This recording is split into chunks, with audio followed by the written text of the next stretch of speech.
भाई मुरादाबाद वालों की आवाज को क्या होगा है? ऐसी आवाज नहीं चलेगी। ये दोनों सीटें भाजपा को जितानी है या नहीं जितानी है? 400 पार जाना है या नहीं जाना है? मोदी जी को तीसरी बार प्रधानमंत्री बनाना है या नहीं बनाना है?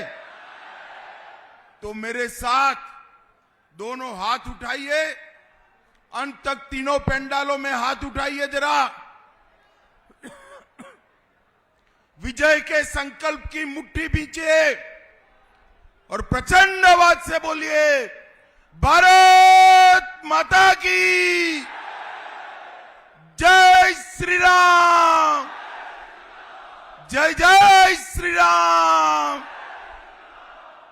मंच पर उपस्थित सम्माननीय प्रदेश अध्यक्ष जी भूपेंद्र चौधरी जी, श्री रमेश विधुड़ी जी, श्री सत्येंद्र सिसोदिया जी, श्री सुभाष यदुवंशी जी, श्री सत्यपाल सैनी जी, बहन गुलाब देवी जी, श्री राजेश सिंघल जी, राजेश यादव जी, श्री हेमंत राजपूत जी, आकाश पाल जी, श्री संजय शर्मा जी, और आज जिनको जिताने के लिए मैं यहां आया हूं, ऐसे हमारे दोनों प्रत्याशी, आगे आइए, कुंवर सर्वेश कुमार सिंह जी और परमेश्वर लाल सैनी जी। और आज मुरादाबाद में इतनी बड़ी संख्या में आए हुए प्यारे भाइयों बहनों माताओं और मेरे जिगर के टुकड़े जैसे युवा मित्रों, आप सभी को नमस्कार। भाइयों बहनों, सबसे पहले मैं इस पीतल नगरी में रामगंगा और प्राचीन सिद्धपीठ काली माता को प्रणाम कर कर मेरी बात की शुरुआत करना चाहता हूं। मैं जानता हूं मुरादाबाद के लोग 5 साल तक बहुत परेशान रहे या नहीं रहे भाई? अरे बोलो तो, रहे हो या नहीं रहे हो? मगर इस बार ये रैली देखकर कहने चाहता हूं, ठाकुर सर्वेश सिंह का विजय, भव्य विजय निश्चित है। परमेश्वर लाल जी का विजय भी बड़े मार्जिन से निश्चित है। भाई और बहनों, 2014 और 19 दोनों में प्रधानमंत्री नरेंद्र मोदी जी बने, उसका सबसे बड़ा कारण मेरा उत्तर प्रदेश है। सबसे बड़ा कारण उत्तर प्रदेश है। 2014 में 73 सीटें और 19 में 65 सीटें दी और इसी के कारण मोदी जी पूर्ण बहुमत से प्रधानमंत्री बने। मगर इस बार तीसरी बार बनाना है, ना 73 चलेगी ना 65 चलेगी। इस बार 80 की 80 सीटें नरेंद्र मोदी की झोली में जाएंगी। हमारे गुजरात में कहते हैं, पूत के लक्षण पालने में से पहला चुनाव कहां है भाई? बताओ तो जरा, पहला चुनाव कहां है? अब ये पश्चिम वाले जैसा करेंगे ऐसा पूरा उत्तर प्रदेश करेगा, ठीक है ना?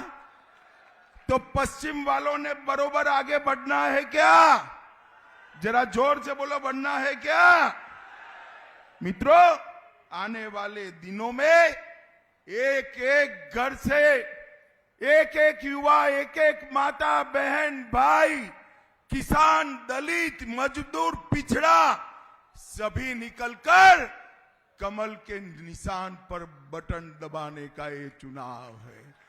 भाई और बहनों, ये चुनाव में आप ठाकुर सर्वेश सिंह को वोट दोगे, परमेश्वर लाल सैनी को जो वोट दोगे, कमल के निशान पर जो बटन दबाओगे, वो वोट सीधा नरेंद्र मोदी को मिलने वाला है। यहां ठाकुर सर्वेश सिंह को वोट दिया, वहां मोदी जी तीसरी बार प्रधानमंत्री बने। मेरी बात समझ में आ रही है? देखो, मोदी जी ने 10 साल में देश की अर्थव्यवस्था को 11वें नंबर पर से 5वें नंबर पर लाया। अब आप तीसरी बार प्रधानमंत्री बना दो, मोदी गारंटी है कि इस बार तीसरे नंबर की अर्थव्यवस्था नरेंद्र मोदी जी बना देंगे। अभी मोदी जी ने 1 लाख करोड़पति लखपति दीदी बनाए हैं। 1 लाख गरीब बहनों को लखपति बनाया है। 1 करोड़ अगर तीसरी बार बने तो 3 करोड़ लखपति दीदी बनाने का काम मोदी जी पूरा कर देंगे। भाई और बहनों, आपने 2 बार मोदी जी को चुन कर दिया। मैं आज कहने आया हूं, मोदी जी ने सारे वादे पूरे कर दिए, सारे वादे। कभी हमारा मजाक उड़ाते थे, ए राहुल बाबा के मंदिर वहीं बनाएंगे, तिथि नहीं बताएंगे। उड़ाते थे ना मजाक। मैंने बहुत मजाक सहन किया। 14 से 19 में मोदी जी ने आपको प्रधानमंत्री बनाया। 5 ही साल में कोर्ट का जजमेंट भी आ गया, अयोध्या में भूमि पूजन भी हो गया और 22 जनवरी को रामलल्ला का प्राण प्रतिष्ठा भी हो गया। भाइयों और बहनों, 500 साल के बाद रामलल्ला टेंट की जगह अपने बड़े मंदिर के अंदर अपना जन्मदिन मनाने वाले हैं। इस रामनवमी को रामलल्ला का जन्मदिन अयोध्या के मंदिर में बनेगा। भाई और बहनों, मुझे बताओ मुरादाबाद वालों, ये मंदिर बनना चाहिए था या नहीं बनना चाहिए था? जोर से बोलो, बनना चाहिए था या नहीं बनना चाहिए था? ये सपा, बसपा, कांग्रेस, ये तीनों लोग मंदिर का विरोध करते रहे। मोदी जी ने बना भी दिया, प्राण प्रतिष्ठा भी कर दिया। और आगे मैं बताना चाहता हूं, इनको निमंत्रण भेजा गया 22 जनवरी का, वो प्राण प्रतिष्ठा में सम्मिलित भी नहीं हुए, क्योंकि उनको अपनी वोट बैंक का डर लगता है, अपनी वोट बैंक का डर लगता है। भाई और बहनों, मैं आज मुरादाबाद वालों को कहने आया हूं, जिन्होंने सालों तक ये मंदिर को बनने नहीं दिया, उनमें इतनी नैतिक हिम्मत भी नहीं है कि प्राण प्रतिष्ठा के वक्त मंदिर की प्राण प्रतिष्ठा में उपस्थित रह जाए। चिंता मत करिए, उनको जो करना है वो करे।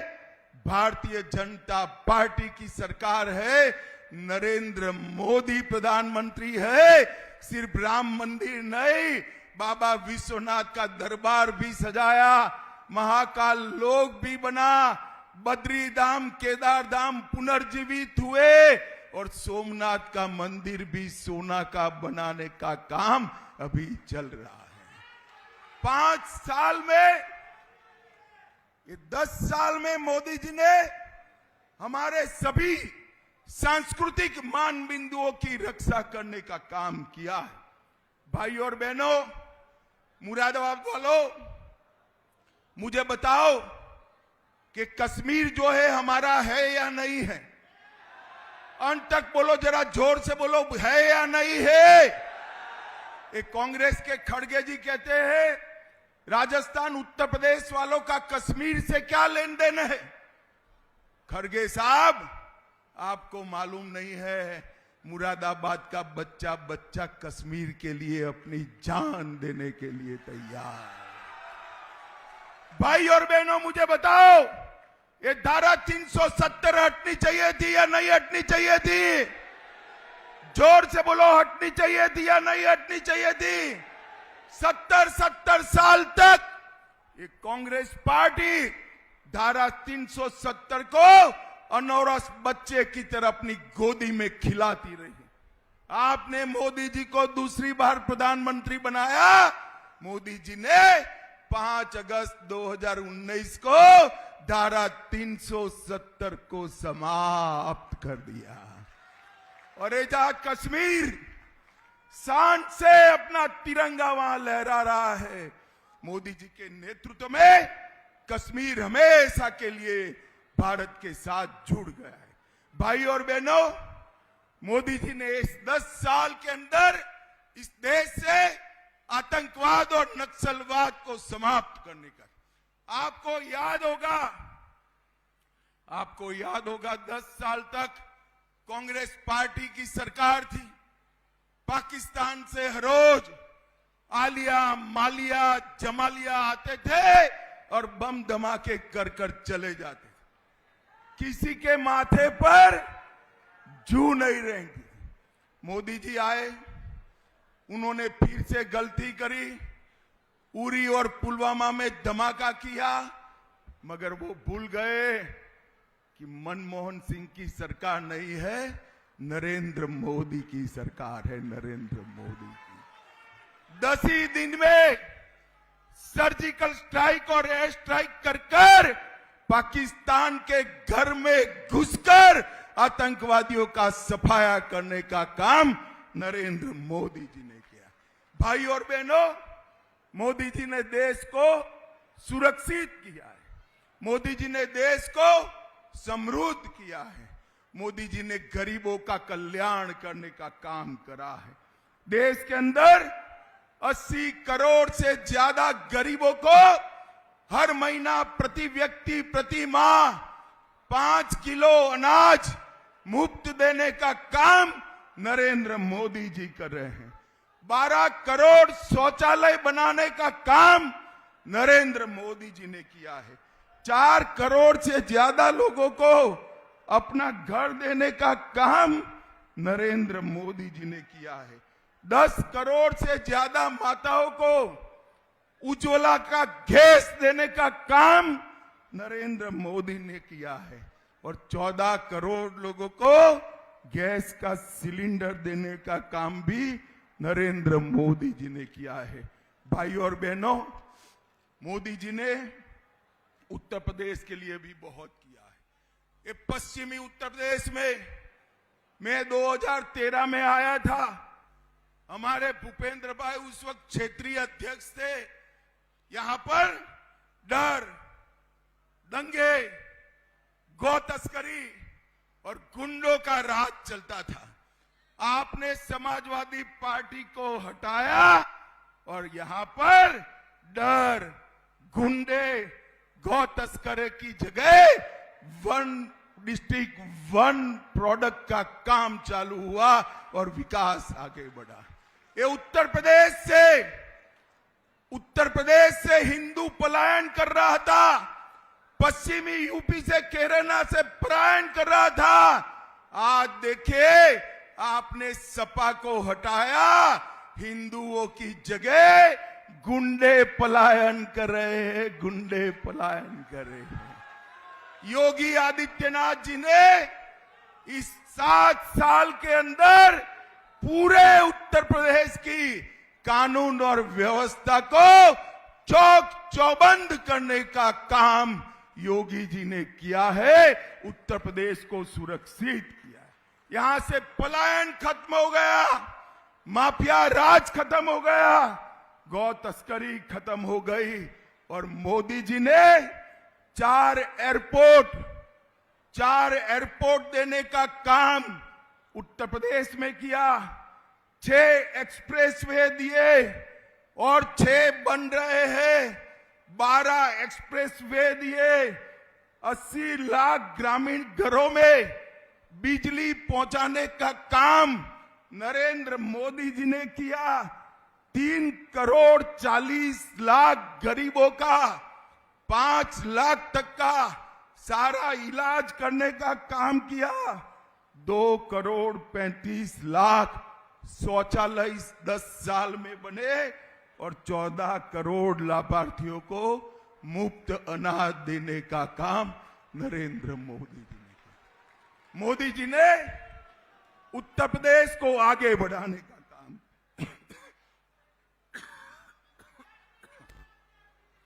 और अगर फिर से, मुझे मालूम है दूर दूर तक संभावना नहीं है, मगर फिर से सपा आएगी तो कहते हैं, कांग्रेस और सपा वाले कहते हैं हम ट्रिपल तलाक फिर से ला देंगे। भाई ट्रिपल तलाक फिर से लाना है क्या? जोर से बोलो, लाना है क्या? वो धारा 370 हटाने का कह रहे हैं, 370 फिर से चाहिए क्या?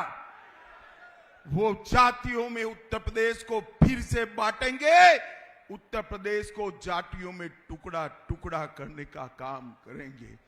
भाई और बहनों, मोदी जी अकेले हैं जो देश को एक रख सके।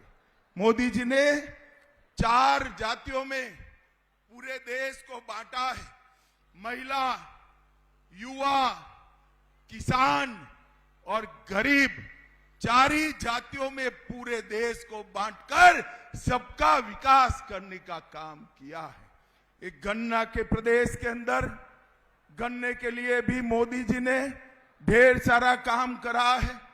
गन्ने की एफआरपी बढ़ाई 210 प्रति क्विंटल से 340 प्रति क्विंटल की, भुगतान 23,000 करोड़ से बढ़ाकर 2,50,000 करोड़ किया और नई चीनी मिलें 20 से अधिक चीनी मिलें चालू करी और 5 चीनी मिलें नई बनाने का काम मोदी जी ने किया है।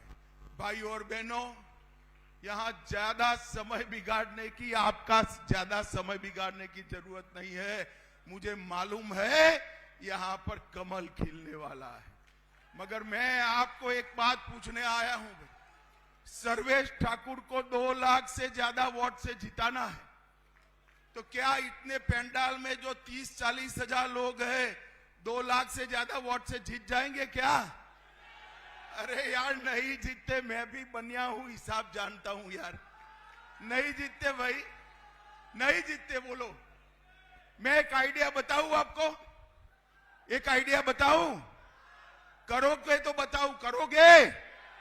सभी लोग हाथ ऊपर करो, करोगे?